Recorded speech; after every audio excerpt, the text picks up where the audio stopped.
Hello, everyone. We are live at the Podcast Dome tonight for the season finale of the Let's Talk About the League podcast. On your screen again this week, by popular demand, am Sig Tall Lord, joined by some of the most talented analysts that we could find in arm's reach, and no one else was available. Jeff, how you doing? I'm good. I'm excited for finals. Good, man. Good. Infinite OP. How are you doing, my man? Dude, I'm doing great. Glad to be back. Sorry I missed last week. I had some salt and some spice to add, but I wasn't there to give it. So It's all right. I did all the heavy lifting. I don't want to say we had a better product last week, but it was good. It was good. Well, folks that did join us last week, I hope you enjoyed that, and I hope you're going to enjoy this episode because we got a lot of League of Legends to talk about. We had our semifinals this past week, and games were though the wins were clear on both sides during both sets. These games were pretty close compared to regular season games, and I still think it was very good quality League of Legends. So let's hop in and let's talk about this Northern White Wolf versus Northern Storm match. That was the first one, correct? No, option 12 versus Blitz was the first one. We're going to call an audible, folks, and we're going to go with option 12 versus Blitzkrieg. Well, I know that I thoroughly enjoyed this set. I thought it was a very competitive game, in game one at least. Well, for the first half. I'm going to do a lot of treading on water for this one, folks, so bear with me. I think option 12 had great macro early game. I'm going to show you a clip here in a second where I think that this clip is more than enough evidence to show that these games on equal footing at a LAN event would have been very competitive. So I'm going to play that clip for you now. And they're looking for token, and they do get in onto the Tristana all alone. Ravain's in the back. Malphite could show up any second now. There comes the big unstoppable force. Ravain is still alive. That's the wrong clip. Please enjoy this new clip. They do manage to kill him before the ult finishes. Prowler is going to die. Elizabeth should be able to get away because of those snares. We do have a surprise teleport coming in from Gregosaurus. Can he get anything done? There's going to be a big ult here. Tilted Pig gets stunned. They decide to focus on the fiddle instead, though. Stopwatch overpowered. Call your congressman about it. Good stuff. Now, what our viewer friends out there just saw from my analyst was the bot lane counter gank coming from Gregosaurus on the Nico, able to clean up Prowler with that kill and turn that macro into a solid advantage. I think that if we would have had that level of play from this team, option 12, for both games, we would have been looking at some different outcomes. If there wasn't the issues that Prowler had with his ISP, I think that they could have kept up that momentum. And if that momentum would have continued and they would have walked away with that win, game two, where they did have a substitute because of the internet issues that Prowler had, would be very different. They did sub in WD Fan during that game, and WD Fan, in my opinion, is an upgrade in terms of ADC, but bless his soul, as we say in the South when we're about to insult somebody, he's not the in-game leader that Prowler is. And if you watch that game, you can see them slowly bleed from first blood on. Even I believe they took the advantage in game two, in early game, and they weren't able to get anything competitive. WD Fan did incredible in lane, but it was just such a strong performance from this Blitzkrieg team. There wasn't many options in game two.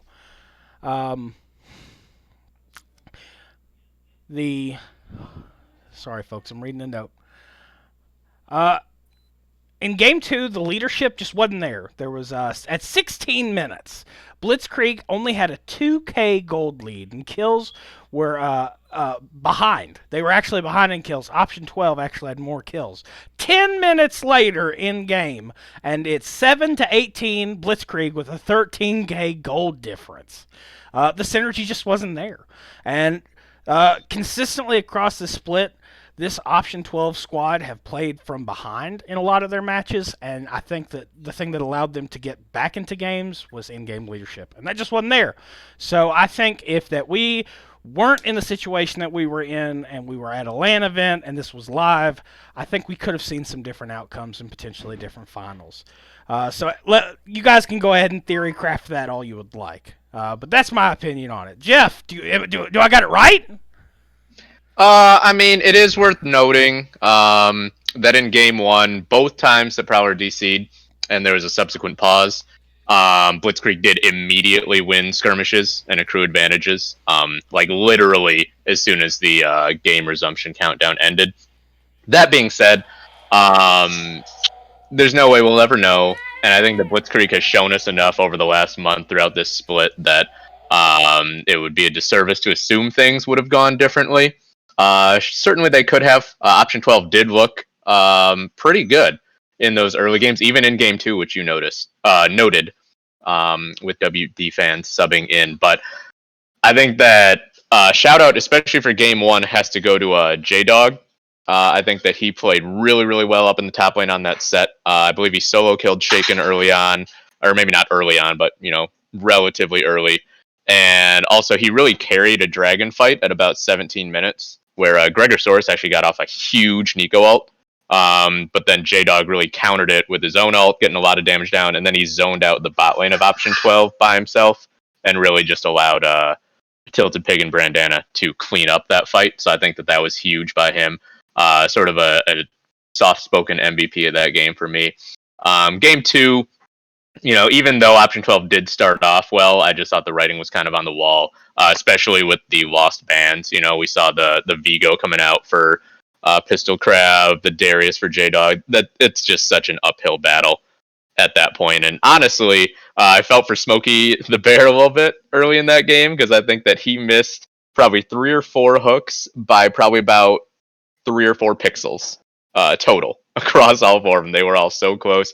Credit to Option 12 for not only giving us a competitive series, but also rallying, because they looked kind of dead in the water midway through the split, I thought. I think they went back-to-back 0-2 and back-to-back weeks. So to even get back and make playoffs, I think was an admirable run, but I do think that Blitzkrieg just was measurably stronger. I agree.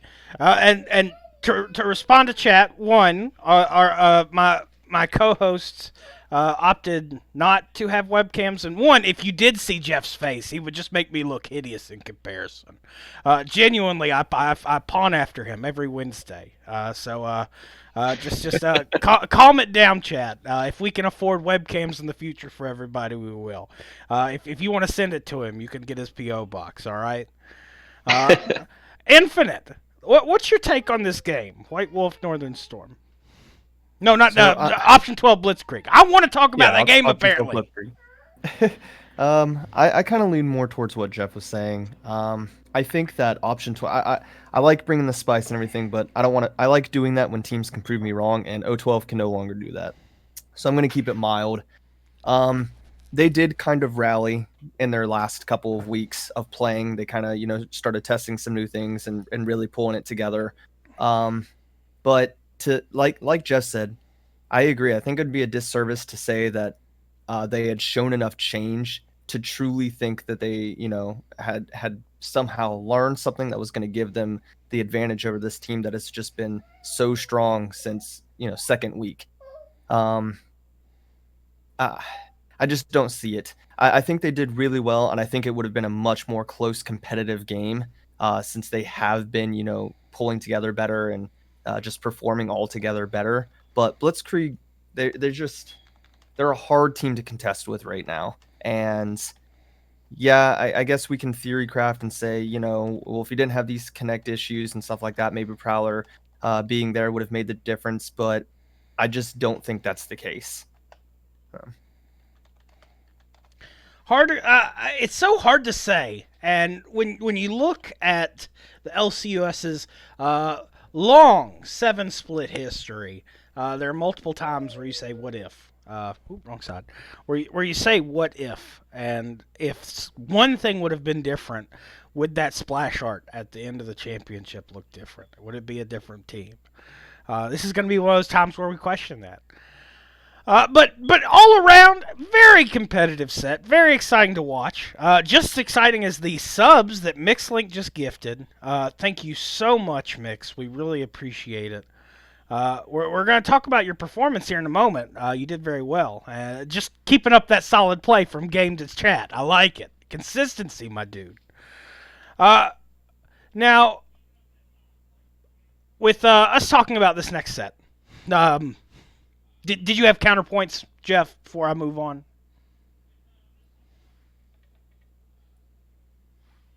Crickets.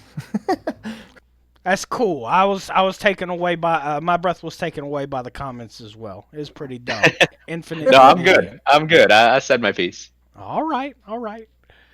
Well, now we can officially move on to this set that I've tried to talk about 3 times now, out of order, and that's White Wolf and Northern Storm. I thought Game 1 was very winnable for White Wolf. White Wolf did lose. It was Northern Storm 2-0. White Wolf were leading in CS in 2 major lanes until the point of the Baron fight. The team fighting from Northern Storm was just so good, so clean. Thank you, Jensen. Here, yes.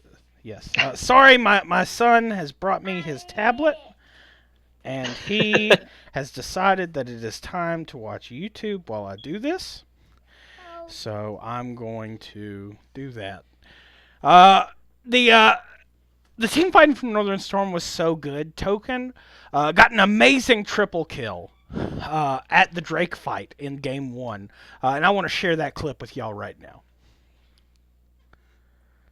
But he might have died anyway, so I don't necessarily disagree with him not burning Anyone it. want to place Now bets they're if gonna it's the catch right on clip? Jester OG, though. Nice crescendo by Princess Peach. Catches onto 2, and Bidet with a great teleport into the Looks backline. like it. In goes Token, actually. Wild rocket jump will pay off. Give him 1, give him 2. He's taken low, or excuse me, Oh. Jester OG is taken low. Ooh, And that knockout. 3 down on the side of I'll take your Wolf. money, Triple Infinite. kill I'll for take the your money. Tristana. What a but he might have died anyway, So- I don't necessarily. With solid plays like that, we saw consistency out of Northern Storm that allowed them to start the game strong and continue on evenly. I think that if we were to look at this in a different light and a different split, I think that the comp that White Wolf chose could have been wildly successful, but just the raw aggression and engage potential that came out of Northern Storm in that Game 1 was just unmatched. And then when you go into Game 2, also a great game. Even at the latest point in the game where White Wolf would have had the opportunity to make a turn and potentially win, they just couldn't get any footing to make a comeback at most of this game. That just shows the dominating performance that Northern Storm put on that guaranteed them the spot in the championship. We do have a clip, and this is at the bot inhib for White Wolf, so please enjoy. And they're looking for Token, and they do get in onto the Tristana all alone. Ravain's in the back. Malphite could show up any second now. There's comes the big unstoppable force. Ravain is still alive, but he's going to walk right up into Slack. And there's the Syndra getting the kill onto Kaisa that was missing. Now, you can see in the clip that the engage from White Wolf was incredibly strong. They saw an opportunity after the Poppy ultimate to dive onto Token and to get that team fight advantage, but the follow-up on the Malphite and then the Syndra, who had such a gold lead at that time, was just able to get those essential kills to turn the game. To end the game. My favorite part of that clip is we have Ravain in chat saying didn't see the Syndra, and that's because right before that, Slack had actually been caught out and died. So Slack was walking back to bait, or walking all the way back across the map, and just happened to show up just in time to kill Ravain. That's a strategic death. You die so that you can be alive later. I mean, that's next level. That's championship play, Jeff. That's why he's there and you're on this desk right now. Don't you forget that. Yeah, that's for sure. I haven't been ranked in 2 years. Well, you number 1 to us, baby boy. Now, Infinite. Infinite. Let's start with you. I'm excited. Jeff's got some good words I can see on our cheat sheet for this. But Infinite, I want to give you the opportunity to get started this time. Heck yeah, start with the spice. All right, so for these games, I don't think this is quite the same as the Option 12 Blitzkrieg games. I think that both these two teams were pretty evenly matched going in. This was kind of, up in the air for a lot of us on who was going to take this one. And from my perspective, this really just seemed like a lot of the players for White Wolf just kind of didn't show up. Um, we had a lot of missed smites from the jungle. I thought the Ezreal pick game one was a little questionable. No flame towards Ravane. He can mop the floor with me with any ADC, including my main. But I just feel like that was a weird choice based on what we've seen.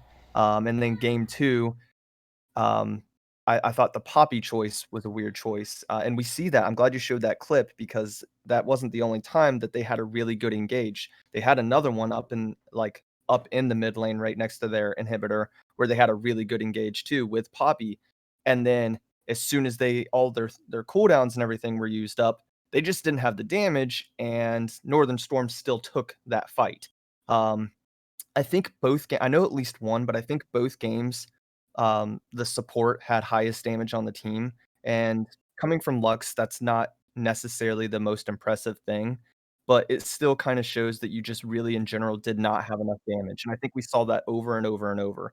Northern Storm, which I won't talk too much on this because I know Jeff has a lot of good points for this, but as soon as they saw someone out of place, as soon as they had a moment to jump in and take advantage of any situation, they did. It didn't seem like there was any hesitation from a single member on their team, and they always had the damage to do something about it. Whereas White Wolf just kind of never felt like they had either of those things down. It seemed like they had a lot of times where they couldn't really decide as a unit what they wanted to do. And even the times, like I had just mentioned, where they did finally decide, they just didn't have the damage output. And that's unfortunate.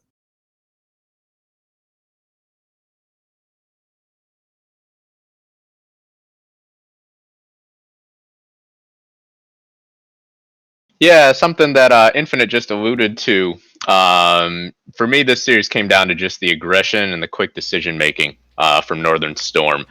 Um, there's an expression in boxing that styles make fights. It really, you don't want Floyd Mayweather fighting against like a house plant because no one will ever do anything. But in this, you had Northern Storm, the aggressive, really, really exciting, willing to take risks team against White Wolf, who are known for being more reserved, for playing for late game and things. And this time around, man, Northern Storm, they got the best of them.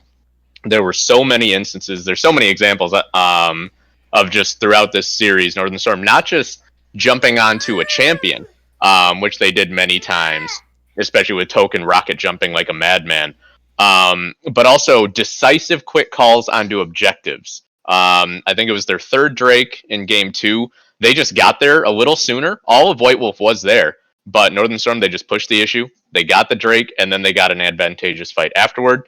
A couple minutes later, they got a pick on Mixlink in the jungle, immediately went to Baron, completely committed to it. And it was those two fights that really swung that second game, which was relatively even up until that point. So I think that it was just really impressive to see Northern Storm all being on the same page, all trusting each other, trusting each other's calls, and just being willing to swing for the fences.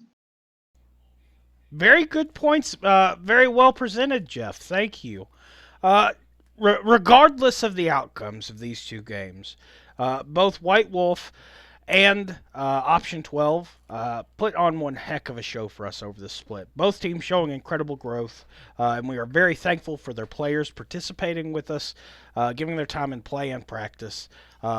You take home the win from me, guys. So thank you again. I want to point out one more thing real quick before we move on past this, actually, because I meant to bring this up last week, but like I said, I couldn't be here. The week prior, I had kind of had some back and forth with Greatbeard of Odin about him making excuses as to why he was going to lose to J-Dog. I'm sure everyone remembers that. It was a fun time for everyone involved. But he said something about the fact that he didn't think either team would care too much because they were both locked into finals. And I'd made a comment about how I didn't agree with that mentality because placement, your seeding, who you face matters. And I think that this is a clear-cut example of that. I think that if White Wolf had gone against 012, there's a good chance we would see different people in the finals. But I kind of just wanted to point that out because I don't like that. I don't really like that mentality. I think that's kind of a bad mentality to have in such a short split and a very, um, final, like, kind of the way we have this league set up, everything is done and it's decided very quick. You don't have room for error. So I guess that's just me kind of pointing that out so that maybe hopefully in the future teams kind of think about that. Some good points. A lot to consider there. We really want any player that participates in any event that we have to consider the outcomes and put their best foot forward. So very well put, Infinite. Thank you so much. Now, we are going to move on and talk about this next set, but before we do, I just want to remind everybody that the league did not take any sponsors this split. Instead, we are opting to donate that time to let everybody know about behavioral health issues. We want to highlight the National Help Hotline, National Helpline. That is 1-800-662-HELP. 1-800-662-4357. Behavioral health issues affect millions of adolescents and adults in the United States. Approximately 1 out of every 5 adults who have some form of mental illness. And sorry, folks. Computer issues. In 2014, of the nearly 44 million Americans who are living with the disorder, less than half received any treatment or services. In lieu of a sponsor, the LCUS has chosen to take this time to highlight the National Mental Health Hotline. Save it, share it, use it. This resource is available 24 hours a day, 365 days a year, and can help callers find many different types of mental health support in their local area. Furthermore, the National Mental Health Hotline is free and confidential. If you or someone you know is struggling and in need of help, please call 1-800-662-4357. That's 1-800-662-HELP. The number is on the screen. All right, guys, we have a action-packed finals coming up, and I want to start this conversation out with some awesome art from Northern Storm Token. He had made a awesome ad that we have on the screen right now. That is, it all ends here. Split 7 finals, Blitzkrieg versus Northern Storm. That is this upcoming Sunday, Easter. Both one team will fall and they won't get back up. And that's at 6 p.m. Central Standard Time, 7 p.m. Eastern. Guys, I think that if we were to look at this competitive in terms of growth, Northern Storm has grown all split. They deserve their spot in the sun. They have great pick and ban. Their strategies are sound. We've already talked multiple times about their decisive actions and how they execute so well. And they have strong in-game leadership from Token and Jester. Phenomenal bot lane with Token and Peach. Top lane, Sexy Bidet has been putting on just stunning performances all across. And I cannot stress enough how awesome it is to see this team here. I think that they had commanding wins versus White Wolf in the semis, strong performance all split. I personally think even despite this growth that they haven't, their highest ceiling hasn't been hit yet. And where they are as a team right now, I don't think is on the same footing as this Blitzkrieg squad. I personally am calling this as a 3-0 for Blitzkrieg. I think the bot lane out of Northern Storm is going to be the highlight to watch as they are going into a very consistent, willing to play weak side bot from this Blitzkrieg squad.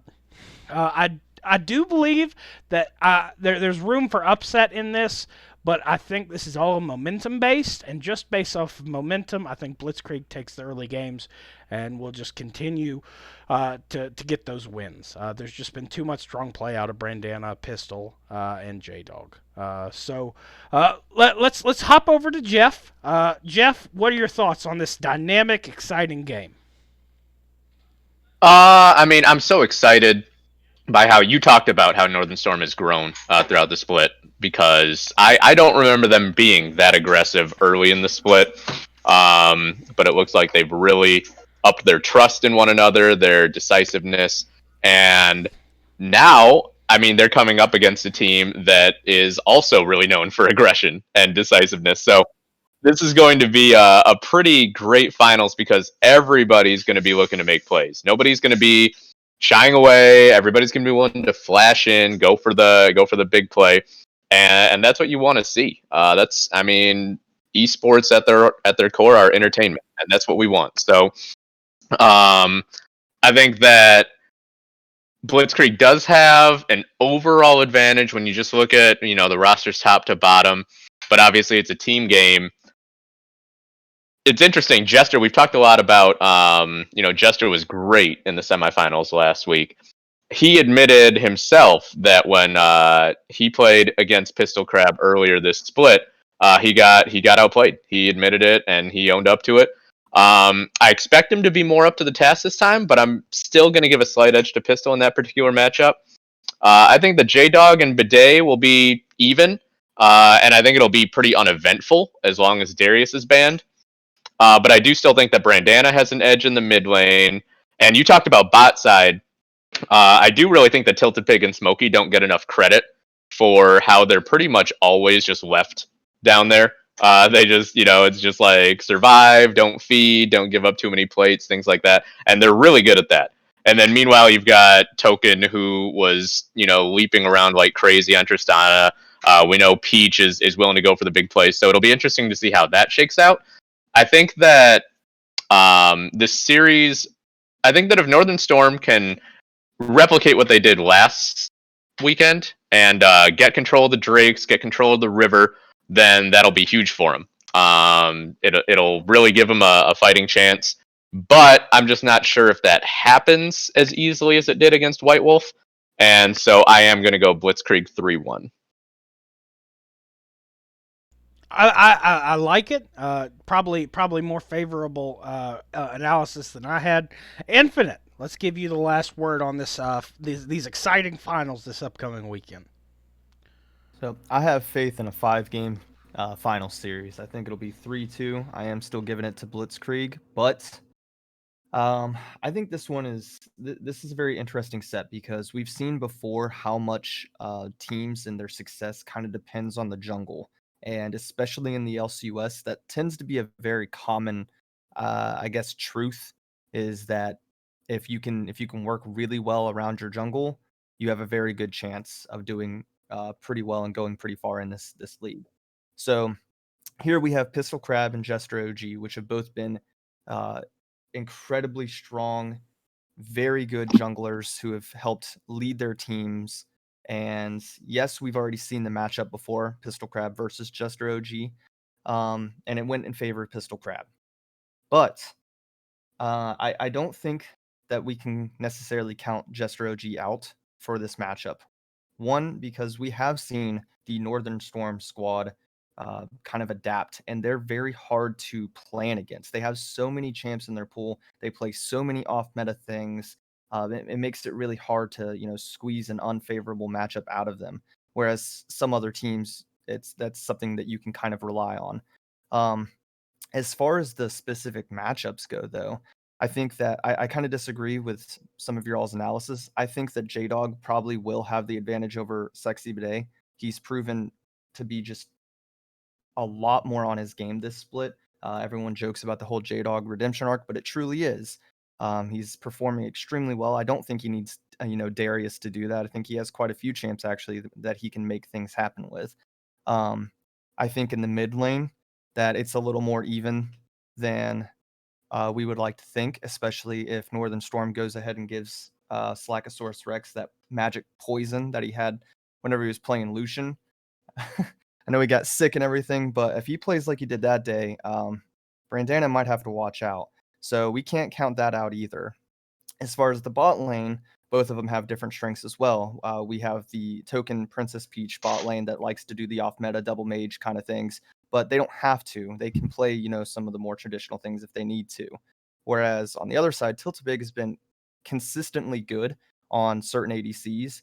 And to me, Smokey the Bear has been one of the most, I guess, growing supports we've seen this split. Wasn't extremely impressed with some of the earlier weeks from Smokey, but here in these last few weeks, uh, he's just been doing very well with certain picks.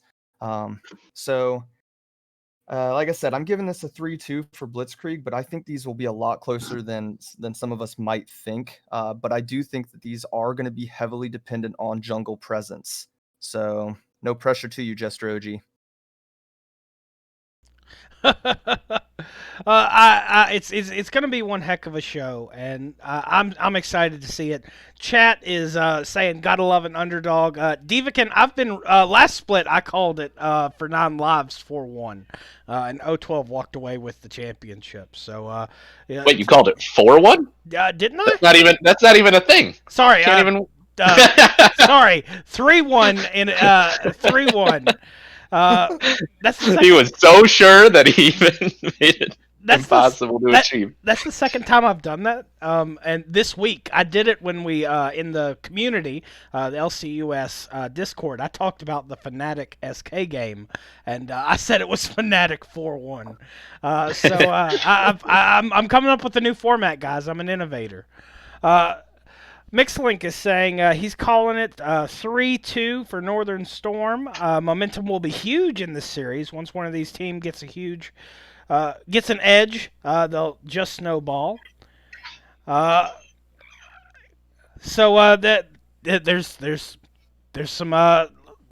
some wiggle room in these predictions, folks. I'm excited for an action-packed night. And speaking of predictions, would you care to know what a higher power thinks? Oh, bless us, please, Jeff. With coins from above, what has the coin predicted for this set?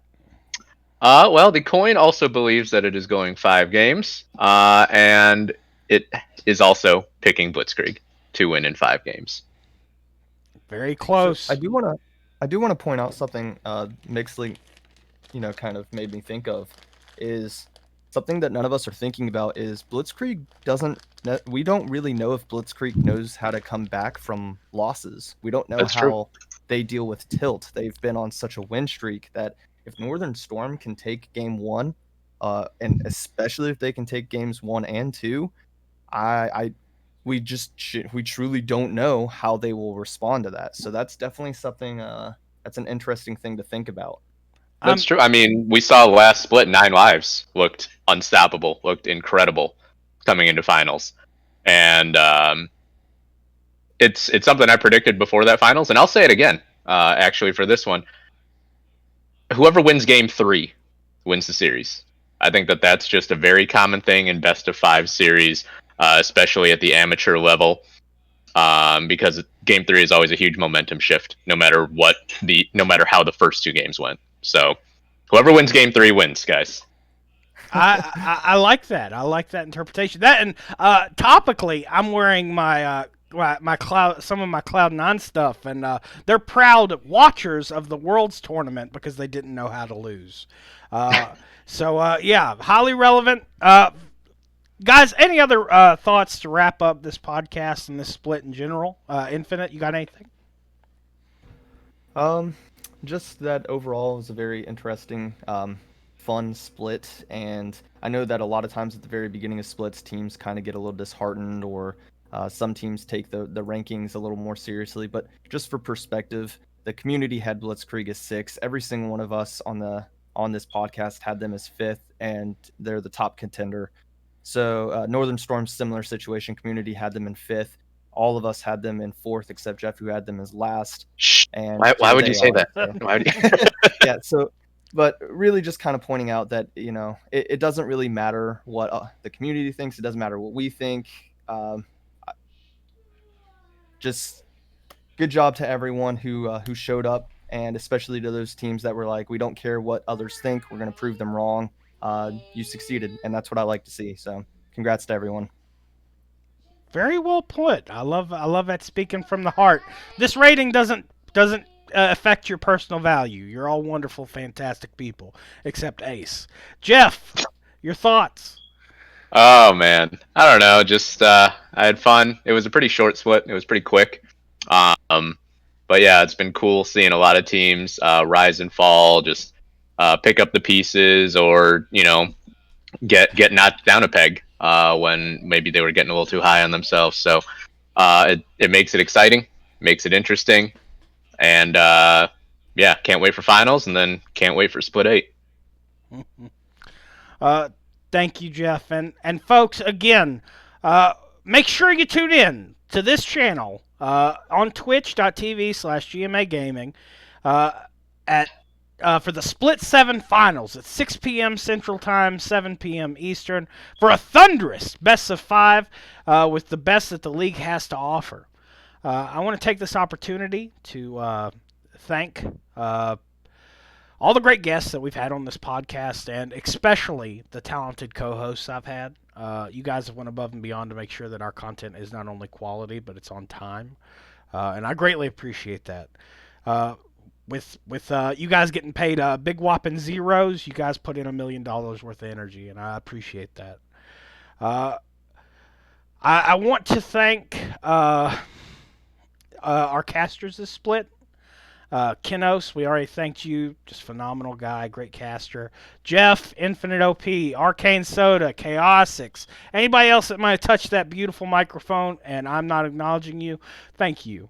You guys are the artists that paint on top of the canvas that are the games our players create. So thank you. You guys really are some of the most valuable pieces in this community, and we really appreciate that.